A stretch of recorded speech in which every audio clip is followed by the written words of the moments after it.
Godson Public School, Number 6, Surapet Main Road, Thirumal Nagar, Chennai 600099, Tamil Nadu.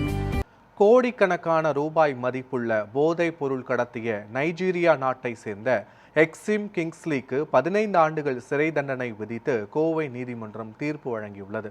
கடந்த 2021ஆம் ஆண்டு ஈரோடு அருகே ரயிலில் வந்த நைஜீரியா நாட்டை சேர்ந்த எக்ஸிம் கிங்ஸ்லியிடம் இருந்து 2 கிலோ 235 கிராம் மெத்தபெட்டமைன் என்ற உயரக போதைப் பொருள் பறிமுதல் செய்யப்பட்டது. இதையடுத்து போதைப் பொருள் தடுப்பு பிரிவு போலீசார் வழக்கு பதிவு செய்து அவரை கைது செய்தனர். வழக்கை விசாரித்த கோவை போதைப் பொருள் தடுப்பு நீதிமன்ற நீதிபதி ராஜலிங்கம் 15 ஆண்டுகள் சிறை தண்டனையும் 1 லட்சம் ரூபாய் அபராதமும் விதித்து உத்தரவிட்டுள்ளார்.